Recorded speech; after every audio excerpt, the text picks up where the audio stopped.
I've spent years giving everything, my time, my heart, my soul. I've sacrificed for the ones I loved, for the job that demanded every ounce of me, for a woman who made me believe I wasn't enough unless I kept giving more.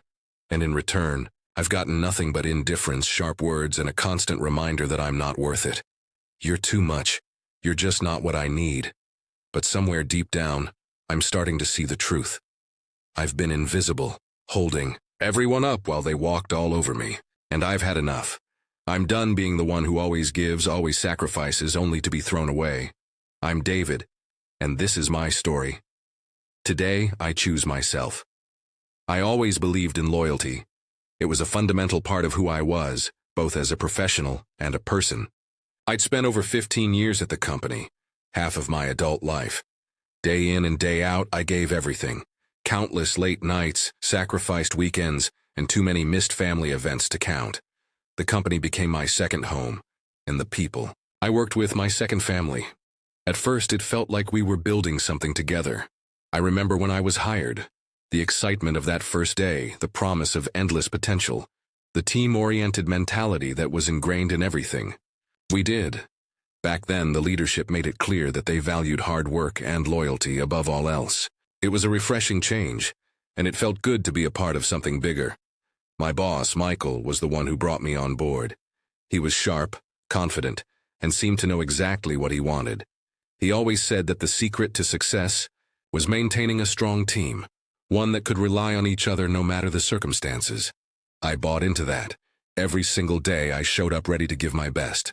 For him, for the company. I even trained the newer employees, helping them understand our culture and the commitment it took to succeed here. But lately, something felt off.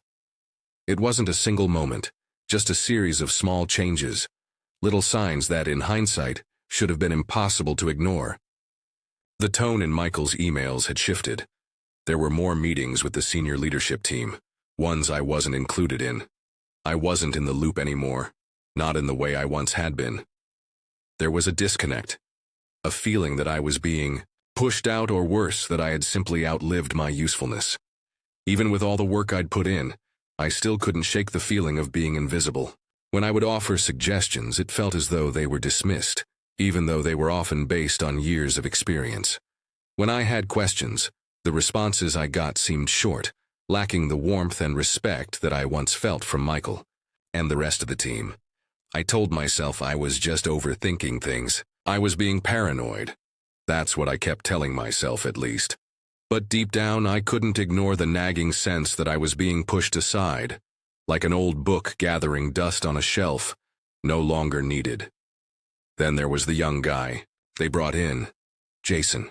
Michael had been talking about him for weeks before his official hire, speaking about how he was the future of the company. He was sharp, ambitious, eager to prove himself. Michael couldn't stop singing his praises, and as much as I wanted to be happy for the guy, something about it didn't sit right with me. Jason was different, too eager, always trying a little, too hard to fit in. The kind of guy who would smile at you just a little too much, nodding along to every word you said, even when he didn't quite understand what you were talking about. I had seen his type before, an ambitious young person trying to climb the ladder by any means necessary. Still, I didn't think too much about it. I had my own work to focus on. But when Michael announced that Jason would be taking over my role on the upcoming project, it hit me like a slap to the face. It wasn't even a discussion, just an announcement, like it was already decided. I wasn't even given a chance to voice my thoughts, let alone have any input. It stung in a way that I didn't expect. I wanted to brush it off, to convince myself that maybe I was just being sensitive, but the truth was it was hard not to feel betrayed. All the years I had dedicated to this company, all the late nights and early mornings, and here I was, being passed over without so much as a conversation. Michael had always said that loyalty was everything, but when the time came to prove that, it felt like it didn't matter at all. As I walked into the office that day, watching Jason settle into my old chair, I felt a strange tightness in my chest. My stomach churned. The familiar faces I had spent so many years with now seemed foreign to me. The people I once trusted didn't even look my way. I walked back to my desk, trying to hold it together. The work didn't stop after all. The emails kept coming in, the phone calls continued, but everything felt different now. The energy in the office had shifted, and I wasn't sure if I could find my place in it anymore. What was I doing wrong? Had I somehow become irrelevant? How had it come to this? But I would soon find out the truth. Michael had no idea. He didn't know that I trained Jason's father. The day everything came crashing down started like any other. I arrived early like usual, my eyes already scanning through the emails that had piled up overnight. But as the morning wore on, I noticed something. Michael had been unusually quiet, almost distant. He hadn't even acknowledged me when I walked into the office. That was odd. We'd always exchanged at least a brief greeting, even on busy days. Today, nothing. It didn't take long for the tension to mount. Around 10 a.m., I was called into a meeting with Michael and the rest of the senior leadership team. Jason was there too, sitting at the end of the table with that same eager smile on his face, though I noticed a flicker of something else in his eyes, an almost calculating glint that I hadn't seen before. I sat down, trying to keep my nerves at bay, but there was an unease in my stomach I couldn't ignore. Michael began speaking, his tone detached, like he was reading off a script. "Thanks for joining, everyone," he started, the click of his pen tapping against the table. "I know we've been working on some important decisions for the future of the company.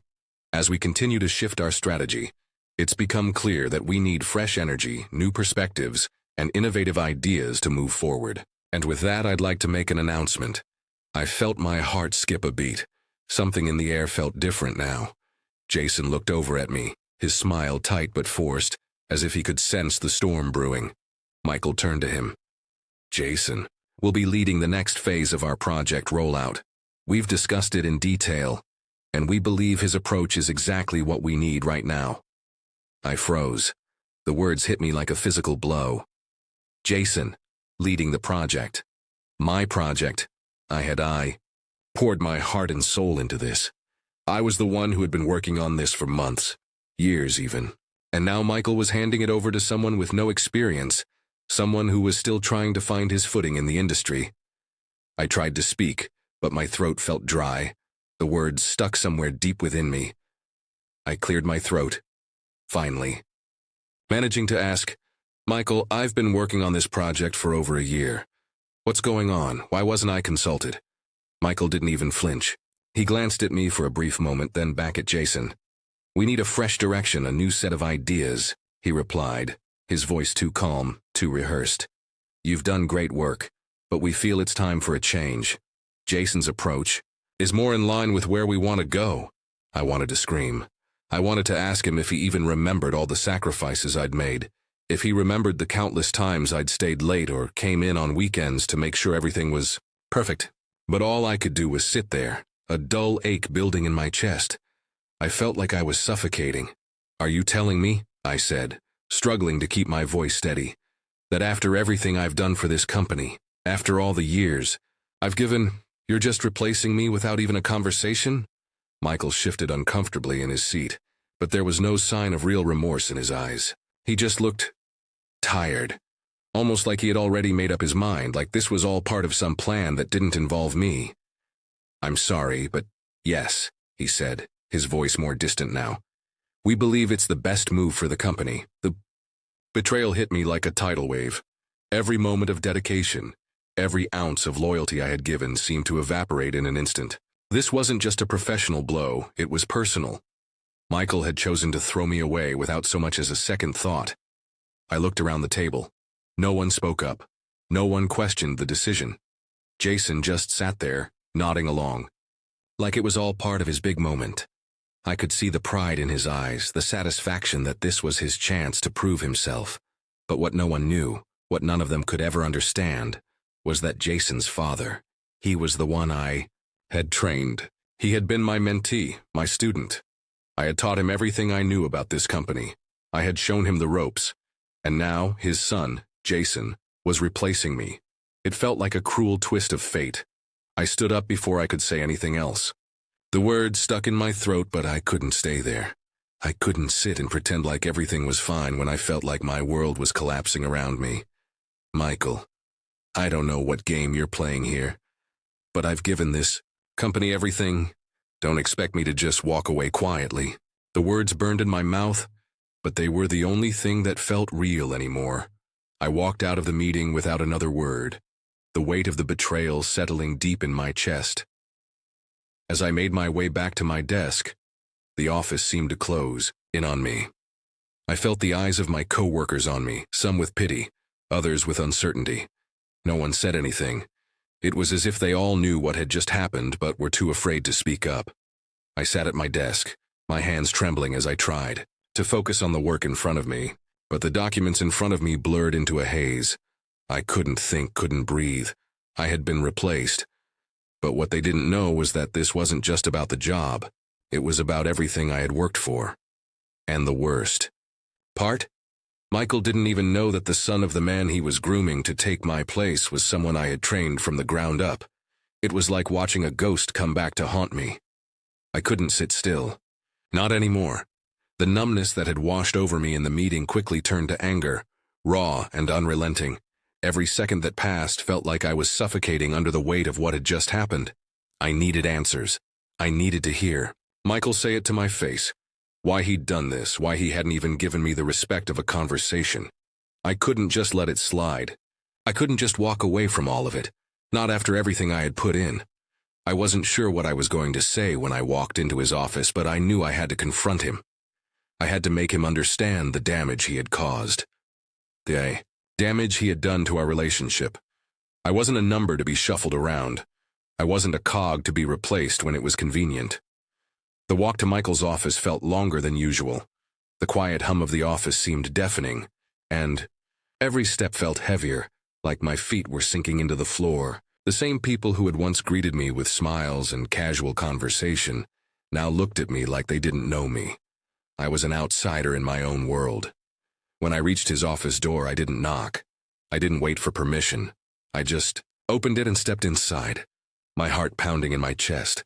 Michael was sitting at his desk reading through a report. For a moment, he didn't even look up. "Michael," I said, my voice steady but laced with a quiet fury. "We need to talk." He slowly set the report down and raised an eyebrow, his expression unreadable. "About what?" His tone was cool, almost dismissive, like this wasn't the storm I felt building in my chest.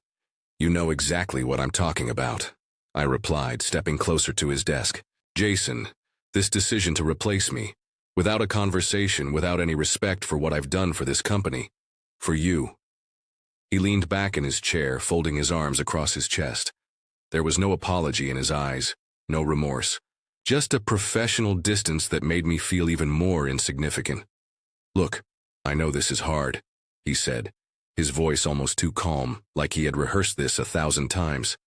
"But it's the direction the company is going in. We need a fresh perspective, and Jason is the one who can provide that." I clenched my fists at my sides, trying to hold on to whatever control I had left. The tightness in my chest was unbearable now. "A fresh perspective?" I repeated, disbelief lacing my words. "Michael, I've been the one offering ideas for years. You don't get to just discard me like this. After everything I've done, after everything I've given, this is how you treat me." His eyes flickered briefly, but he didn't say anything. His gaze never wavered, and it infuriated me. It felt like he was shutting me down before I could even make my case. "You were never supposed to take it personally," Michael continued, his voice slightly edged with irritation. "This isn't about you as a person. It's about business. We have to adapt or we'll get left behind." Business, that word, the one that had been thrown around for years, suddenly felt like a punch in the gut. It had always been about loyalty, about teamwork. That's what he'd sold me on when I first joined the company. And now it was just business. I couldn't stay calm anymore. I couldn't pretend like this was a simple professional decision, like it was just numbers on a spreadsheet. It was personal. It was a betrayal. "You don't get it," I spat, stepping closer to his desk, the words falling out faster than I could think. "You think this is just about business, but you're wrong. I've been loyal to you, Michael. I've given everything to this company, to you. I've stayed late when no one else would. I've picked up the slack when people didn't do their jobs. And this is how you repay me? By throwing me aside without even so much as a conversation? Michael's expression didn't change. He stayed leaning back in his chair, his face impassive. "I'm sorry you feel that way, but it's already been decided. Jason's taking over. There's nothing you can do about it." The finality in his voice struck me like a slap to the face. This wasn't just a decision, it was a statement. I had no place in this company anymore, and in his eyes, I didn't even deserve the decency of an explanation. For a moment I just stood there looking at him. I didn't know what to say. All the words I had rehearsed in my head suddenly felt hollow, empty.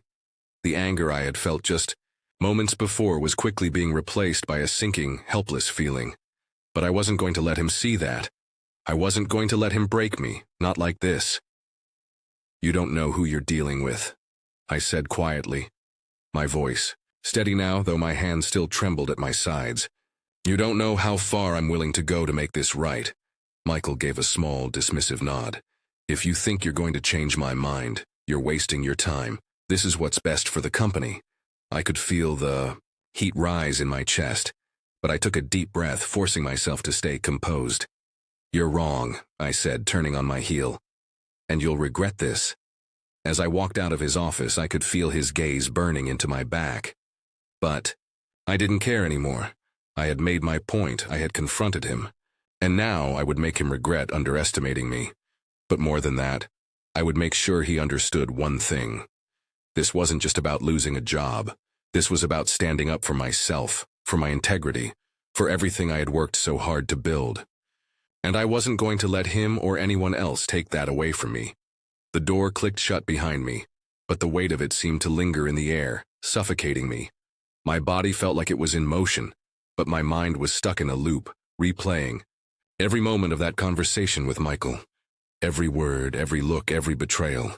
I walked aimlessly through the office, my eyes blurry with tears I refused to let fall. My hands shook uncontrollably, my heart pounding in my chest. I should have been angry. I should have been ready to fight back, to make a stand. But all I felt was a hollow emptiness, a profound sense of being discarded. I had always thought of myself as someone who could handle anything, someone who could weather the storms and come out stronger on the other side. I had faced challenges before, but this felt like something different. This wasn't just about a project or a title. It was about my identity, about the years I had poured into this company, into Michael's vision. And now, it felt like all of it had been erased with a single decision. I couldn't go back to my desk. Not yet. Not with everything hanging over me. I stepped into the break room, a place I had spent countless hours sitting with co-workers, laughing over lunch, talking about the mundane details of our lives. Now it felt foreign, like a room full of ghosts. I grabbed a cup of coffee, the warmth of the mug grounding me just slightly. But it didn't help. It didn't ease the tightness in my chest or the nauseous feeling twisting in my stomach. The reality was sinking in. Michael had replaced me. He had chosen someone else, someone who didn't deserve it, someone who had no real experience, no real connection to this company, to the people here. Jason wasn't ready. He couldn't have been. And yet somehow he had been handed everything I had worked for. I sank into a chair, staring at the coffee as if it held the answers. But there were no answers. There was no logic to this, no justification that made sense. I kept hearing Michael's words in my head. "We need fresh energy. We need new ideas." It echoed over and over like a mantra, but all I could think was, what about me? Was I really so replaceable? Had all the years I spent making this company better, improving systems, guiding younger employees, being there through every high and low, counted for nothing? My mind raced through every project, every milestone, and it felt like they had all vanished in the blink of an eye. I ran my hands over my face, trying to steady myself, but nothing helped. I kept thinking about Jason's father, the man I had trained. I had given him my time, my knowledge, my trust. He was like a mentee to me, and I had helped him climb his way up to a position where he could bring his son in to replace me. The irony of it was unbearable. The very man I had mentored now had a hand in taking everything from me. I felt bitter. I felt betrayed. And yet, beneath all that, there was a quiet shame creeping in, a gnawing doubt that maybe, just maybe, I was past my prime. Maybe I was too old school, as Michael had implied without saying the words directly. Had I become irrelevant? Was that why I wasn't good enough anymore? The thought of it was almost suffocating. I didn't want to believe it. I didn't want to admit that I had spent so many years building something, only to have it crumble beneath me. But I couldn't ignore the growing voice inside that kept whispering, maybe it's true. Maybe you're just not what they need anymore. I looked around the room, at the familiar faces of my coworkers who were now distant figures. Some avoided my gaze, unsure of what to say. Others offered polite nods or awkward smiles, like they didn't know how to address the situation. But it didn't matter. I didn't need their sympathy. I didn't need their pity. What I needed was clarity. I needed a way out of this emotional fog. I stood up abruptly, tossing the coffee cup into the trash with more force than necessary. I couldn't stay in that room any longer. I couldn't stay in the place that had become a reminder of my failure. My entire world had just been shattered, and I didn't know how to piece it back together. As I walked down the hallway, I felt the familiar pull of the office around me, the hum of voices, the clicking of keyboards. Everything that used to feel like home now felt foreign. I had given so much of myself to this place, and now it was clear that none of it mattered. I had to get out. I had to leave before I completely lost myself. I took a deep breath and stepped out of the building, the cool air hitting me like a slap. For the first time that day, I felt something other than the crushing weight of disappointment. It wasn't much, but it was a start. A small breath of air in the middle of suffocating. I didn't know what the next step was.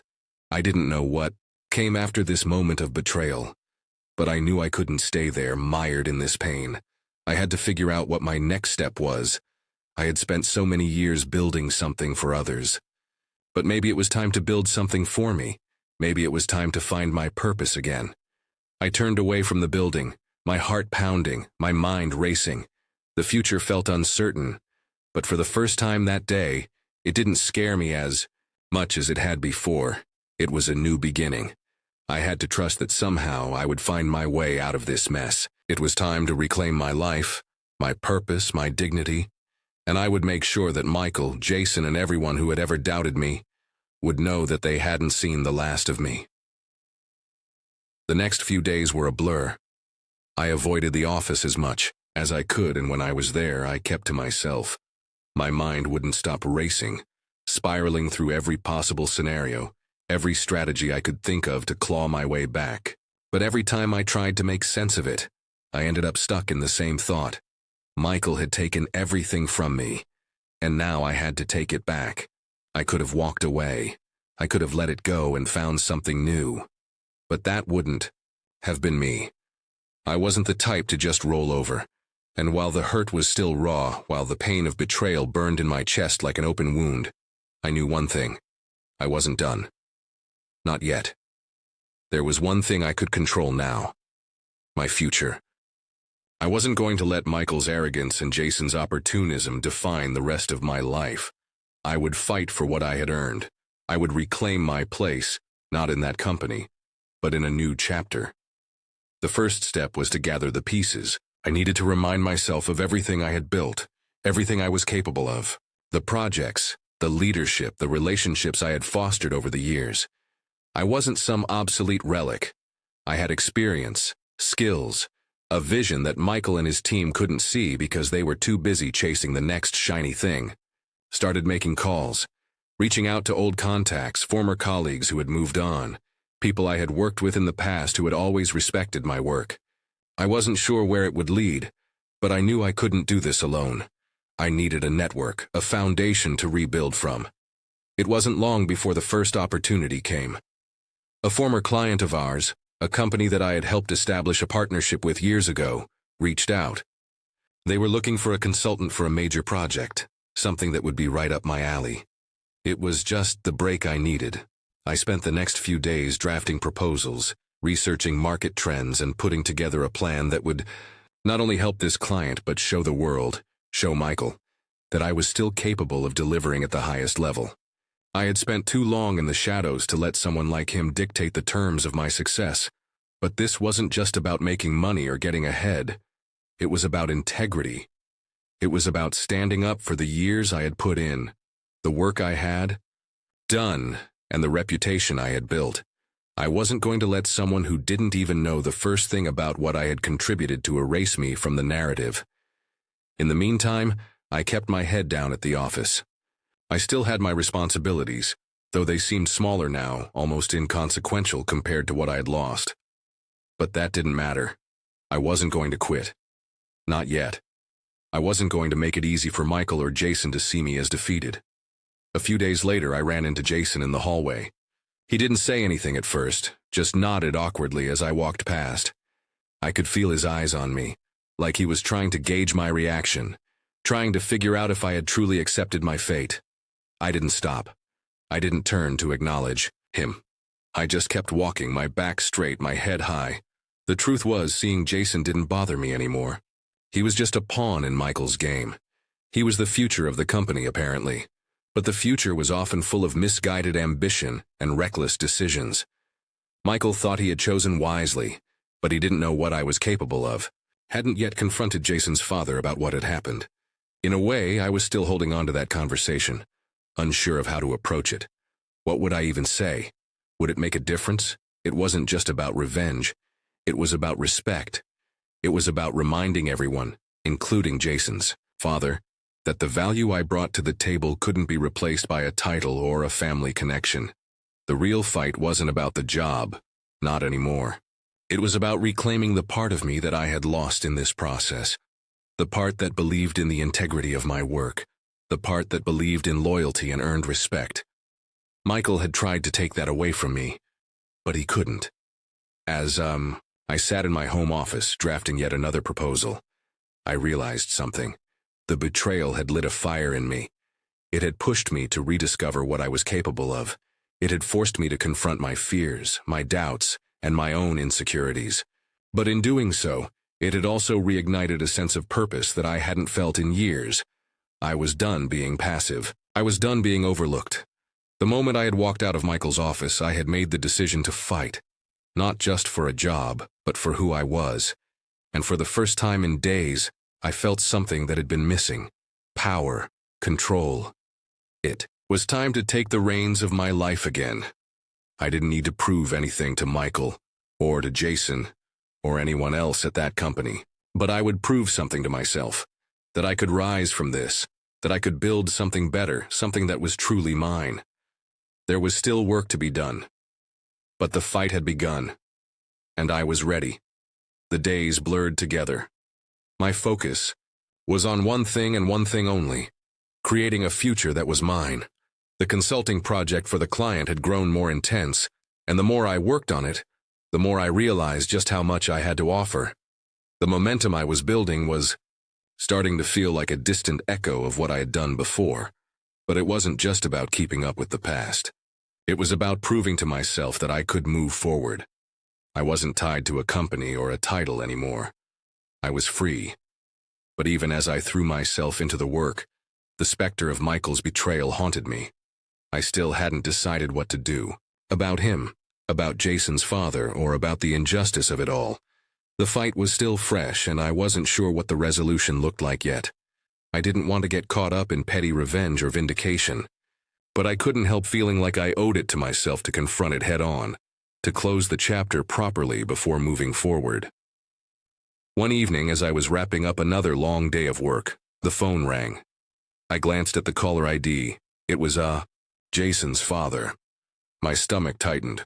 The knot of tension I had been carrying since the day I was replaced flared up again.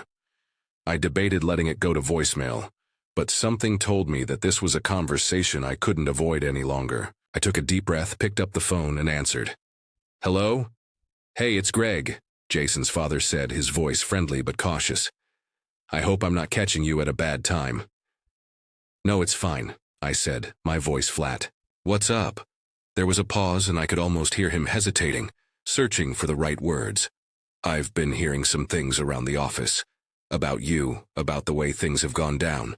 I just wanted to check in, see how you're doing." His tone was almost too casual, as if he were trying to smooth over the awkwardness. I felt my jaw clench. "You heard about the decision to replace me," I said more sharply than I intended. "I assume it was Michael's call." Greg sighed on the other end of the line. "It wasn't an easy decision for him, you know. He's been under a lot of pressure lately. The company's in a tough spot. I'm sure you're feeling hurt, but this was never personal. Never personal? I repeated bitterly. You've got to be kidding me. I've been loyal to this company for years. I've been working my ass off while you and Michael focused on whatever new direction you thought was best. And now, here we are. I'm replaced, and no one even bothered to talk to me about it first. Greg's voice softened. Look, I know you're upset, I get it. But that's the way business works. People come and go. Jason's just trying to prove himself. He's eager. Maybe it wasn't the best way to go about it, but Michael thinks he's got potential and I can't blame him for that. I let out a harsh laugh. So, let me get this straight. Your son, who I helped train, is the one who replaces me. He hasn't even earned the experience, Greg. He hasn't paid his dues the way I did. You and Michael think you can just pull strings and make it all work. But you're wrong. Jason's not ready for this. And neither of you understand what that decision has done to me. There was a long silence. I could hear him shifting in his seat, probably trying to find a way to make this sound better. I'm sorry if it feels like you've been blindsided, Greg finally said. I don't want to make this worse, but I thought you should know that it wasn't about disrespecting you. It's just the way things go. I hope you can understand that.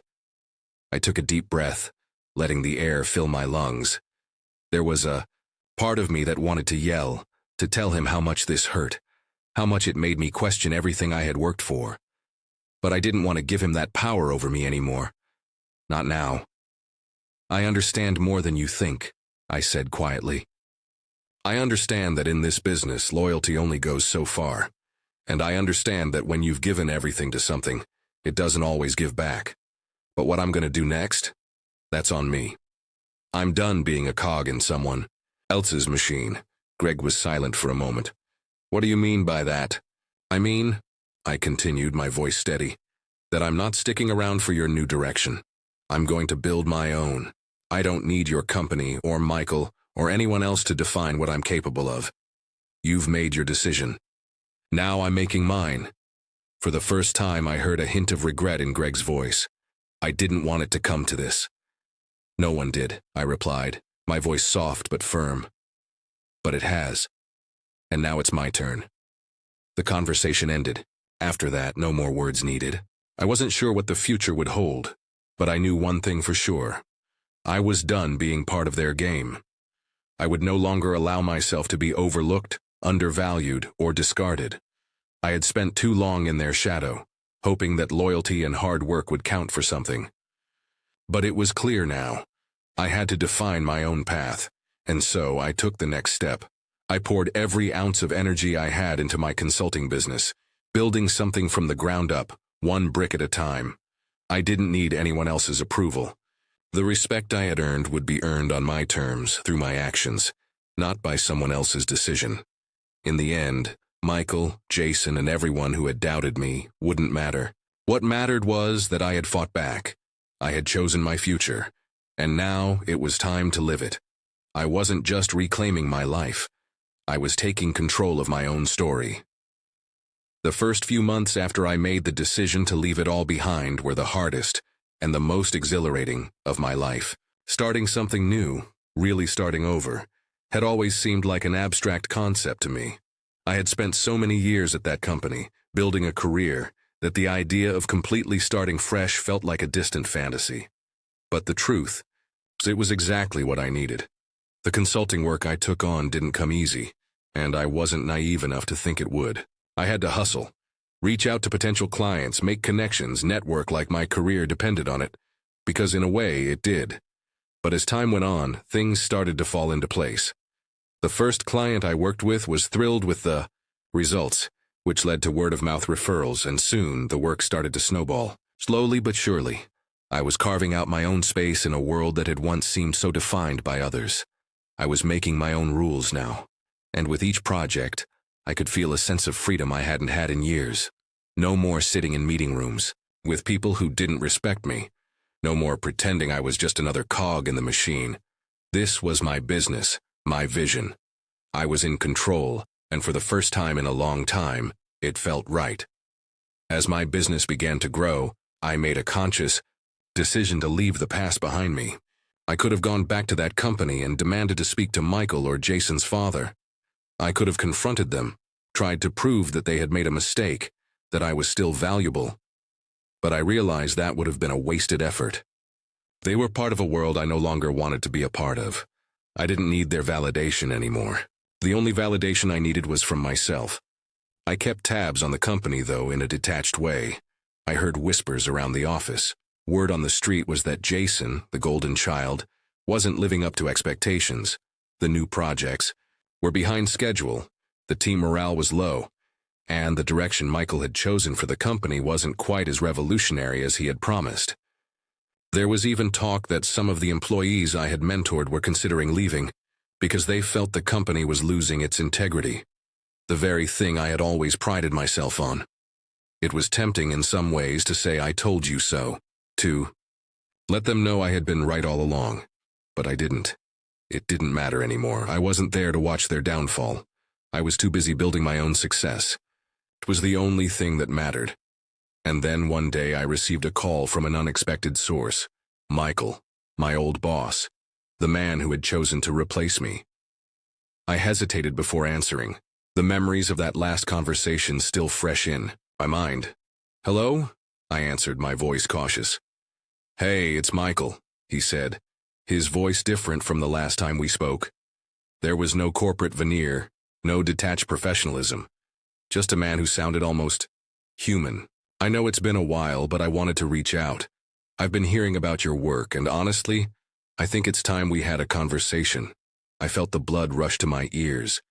The emotions that I had carefully buried deep inside me over the last few months suddenly bubbled up to the surface. It was a mix of disbelief and a strange, almost bitter sense of satisfaction. "About what?"